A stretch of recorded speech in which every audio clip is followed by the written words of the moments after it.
ሰላም ሰላም ቤተሰብ መጠናል። እንዴት ናችሁ? ደህና ናችሁ ሆይ? እኔ ደህና ነኝ፣ እግዚአብሔር ይመስገን።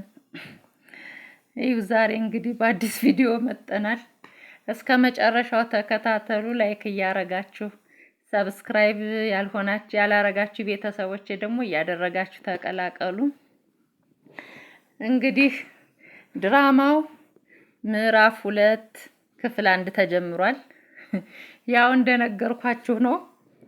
ብዙ ነገር ነግሬያችኋለሁ። ይሄ እንደሚፈጠር ግልጽ ነበረ።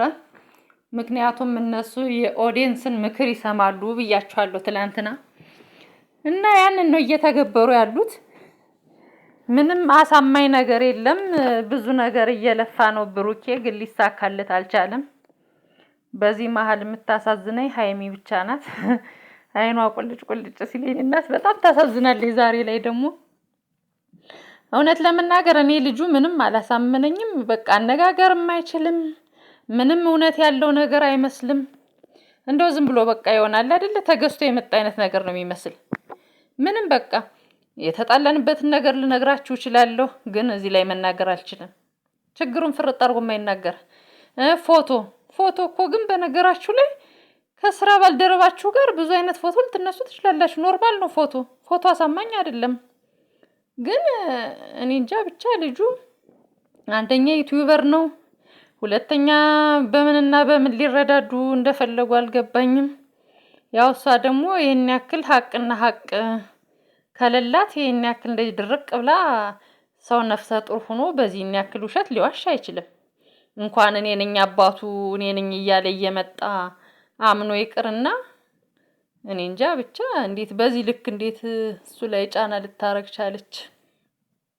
እና ሀብቴ ደግሞ ብዙም አትጫናት። ምክንያቱም ሰውን መውደድ እንጂ ማመን ከባድ ነው። አንድን ሰው ትወዱታላችሁ እንጂ እሱ በሚውልበት ቦታ ልትውሉ አትችሉም። እሱ በሚያድርበት ቦታ ልታድሩ አትችሉም። እንኳንስ አግኝቻት ነበር ተገናኝቻለሁ ምናምን እያለ ማለት ነው ባይል እንኳን ማንንም ሰው ትወዱታላችሁ እንጂ ልታምኑት አይገባም። ይሄን ያክል ምንድነው እቃውን እኔ ነኝ ይዤለት ምዞር አላችሁ። አንዳንዴ በጣም ከባድ ነው የምትናገሩት ነገር ማለት ነው። እና ሃይሚ በጣም ታሳዝናለች። ግን እናንተ እሱ ብሩኬ እንደው የትላንትና ፈንጠዝያው ምንም ደስ አላለኝም ነበረ። በጣም ፈንጥዞ ነበር እና ዛሬም በጣም ችኩል ይላል። ለምን አይረጋጋም? ተረጋግቶ ሁሉንም ነገር ይሄው አባቱ እሱ ነው አይደል? አባቱ አይባልም። ረጋ ብሎ ቀስ እውነታ ካለ እሱ ላይ ማለት ነው ተረጋግቶ ቀስ ብሎ ማስረዳት ይችላል። እሱ ግን ምንድነው በቃ ሃይሚን ለማሳመን በጣም እየጣደፈ እየሮጠ ነው ያለው። የመረጋጋት ስሜት የለበትም። በቃ አዎ አምኛለሁ በቃ ልክ ነህ አይነት ነገር ሊባል ነው የፈለገ። ግን እንደዛ አይደለም፣ ህይወት እንደዛ አይደለም።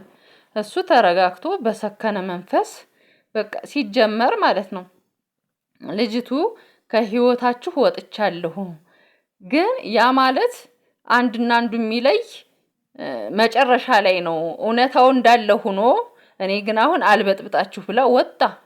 ዩቲዩብ ተከፍቶላት ተመሰጋግ ነው ከተለያዩ በኋላ አሁን ብሩክ ሌላ ማስረጃ ፍለጋ እንደው አሳ ጎርጓሪ ዘንዶ ያወጣል አይነት ነገር ካልሆነ በስተቀር ምን አክለፈለፈውና ሌላ ቦታ ሄደ እንደገና ሌላ ብጥበጣ ላይ ሌላ መበጣበጥ። አሁን ዛሬ እውነት ለመናገር ባሪፍ ነገር ይመጣሉ ብዬ ነበር ስጠብቅ የነበረ፣ ግን እንደዛ አልሆነም። ምክንያቱም እነሱ የኦዲየንስን እንትን ነው እያሳኩ ያለ ማለት ነው አሉ። ቲክቶክ ላይ ላይቭ ላይ ተቀምጠው 24 ሰዓት እኝኝኝኝኝኝ ሲሉ የሚውሉ ማለት ነው የማይደክማቸው ፍጥረቶች።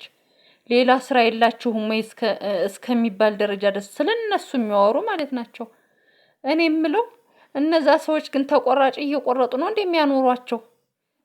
በእናንተ ጭንቅላት እኛ እናዝዝበት እያሉ እንደዚህ ካላረጋችሁ ምንድነው የሚያስፈራሯቸው? እንደማናቸውም ሰዎች ተመልካችና ተከታይ ናቸው አይደለ? እና በዚህ ልክ እነሱን ሊያዝዟቸው የተነሱ ምንድናቸው ግን እነዛ ሰዎች? ተጽዕኖ ፈጣሪ ሆኑ። በቃ በእነሱ ላይ እኮ ተጽዕኖ እያሳደሩባቸው ነው። በቃ እነሱ የሚሉትን ነገር አባቱን ካላመጣ ምናምን አሉ። አባቱን አመጣ። አባቱን ሲያመጣ ደግሞ ይሄኛው ነገር አያሳምነንም፣ እሷ ደግሞ ማረጋገጫ አምጣ ትበል እንዲህ ትበል በቃ አይደለ እነሱ እያዘዟቸው ማለት ነው። እነሱ ነው በቃ ሁሉን ነገር መሪ ሆኖ የሚያሽከረክሯቸው። በዚህ ልክ እነሱ ኮንፊደንስ የላቸውም፣ በራሳቸው አይተማመኑ፣ በራሳቸው አይዲያ የማይመጡ ለምንድን ነው? ይኸው ዛሬ ሰላም ይፈጠራል በቃ ትላንትና ተዘጋ ሲባል ሌላ ዶሴ የተከፈተ ደግሞ አሁን ልጅትም ተረጋግታ ደህና ሆና የነበረችት አሁን ደግሞ ሌላ ነገር ሄዳለሁ ሌላ ነገር እንደዚህ ያደርጋለሁ ምናምን። በእርግጥ እሷ የትም ብትሄድ የትም ወይ ሲተኙ ወይ ምናምን ማስረጃ እስከሌላት ድረስ ማለት ነው ካልተወለድና ዲኤንኤ ካልተደረገ ምንም ነገር ማድረግ አትችልም። ያው ብሩኬ ፈስ ያለበት ዝላይ አይችልም ካልሆነ በስተቀር ያችን ነገር ካልፈራና የሚንቦጀቦጅ ለዛ ካልሆነ በስተቀር እኔ እንጃ ብቻ ይሄ ሳይወለድና አባትነቱ ሳይረጋገጥ ህግ ምናምን ምንም ነገር የሚያደርገው አይመስለኝም። ግን አሁን እኔ በዚህ ልክ ኦዲየንሶች ለምንድን ነው ተጽዕኖ የምታሳድሩባቸው? የራሳችሁ ስራ የላችሁም ወይ? እውነት እናንተ ቤተሰብ አታስተዳድሩም? ግን ሌላ ችግር የለባችሁም? እንደው ችግራችሁ ሀይሚና ብሩኬ ብቻ ናቸው? ምን አለበት ብትተዋቸው?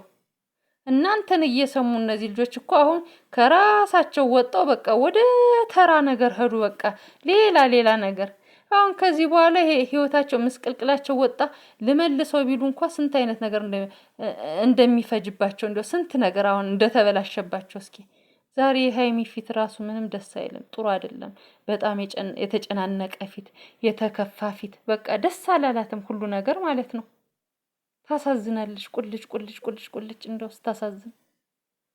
አሁን ያ ሀብቴ የሚባለው ደግሞ በዚህ ወጡ በዚህ ወርዱ። ከዛ እሱስ ትልቅ ሰው አይደለም? እንደ ትልቅ ሰው ረጋ ኮራ ብሎ ምን አለበት ቀኑን ጠብቀው በቃ የዛን ጊዜ አሸናፊነታቸውን ቢያረጋግጡ ምን አለበት?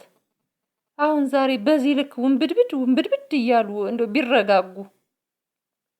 ልጅቱ የሆነ እውነት ከሌላት በስተቀር በዚህ ልክ ፍጥጥ ብላ ሆዷን አፍጣ እንደዚህ ሰውን ልትወነጅል አትመጣም። እውነት ለመናገር እንደ ሴተኛም ስናየው ማለት ነው፣ እንደ ሴት ስናየው ብቻ እኔ ማንም ላይ ፈራጅ አይደለሁም፣ የማንንም ደጋፊ አይደለሁም፣ የማንም ፈራጅ አይደለሁም። ብቻ እውነቱን እግዚአብሔር አምላክ ያወጣላቸው ለሁለቶችም፣ ብሩኬም ሀቁን ያወጣለት፣ ልጅቷም እንግዲህ እግዚአብሔር ይርዳትና አባቱን የእውነተኛ አባቱን ያስገኝላት። ብቻ ሴት መሆን በጣም ከባድ ነው። እኔ ላይ ቢሆንስ ብላችሁ አስቡ። እንደው መቼም ቀን የማይጥለው ሰው የለም። ሰው ሲደለል በምላስ እንትን ሲባል ምናምን ይሆነኛል ብሎ እሆንሻለሁ ምናምን ተብሎ ሰው ሲታለል እንደ ሴትነት መሸነፍ አይቀርም። የማይታለል ሴት የለም። እና በዚህ መሀል ደግሞ ክህደት ሲመጣባችሁ ደግሞ ሴት ነንና በቃ ፈተና አናጣም እኛ ሴቶች ማለት ነው። የሚደርስብን ነገር አናውቅም። ዛሬ የተደላደለ ቦታ ተቀምጠን በሰው ላይ ፈራጅ ብንሆን ነገኛ ምን እንደሚደርስብን አናውቀውም። እና ስለዚህ እኔ በሴቷን መፍረድ አልፈልግም። ብቻ እኔ መጨረሻውን ማየት ብቻ ነው ናፈቀኝ። ኋላ አሸናፊው ማን እንደሆነ ብቻ ነው እማውቅ። እኛ ድራማው ተጠናቀቀ ብለን ነበር። እንግዲህ አሁን ምዕራፍ 2 ተጀምሯል። መቼ እንደሚያልቅ አናውቀውም። ብቻ ፈጣሪ ሆናቸው ለሁሎችም እግዚአብሔር ያውቃል። እስኪ ነገ ደግሞ የሚመጣውን አብረን እናያለን። ቤተሰብ እንግዲህ ለዛሬ ጨርሻለሁ። አመሰግናለሁ።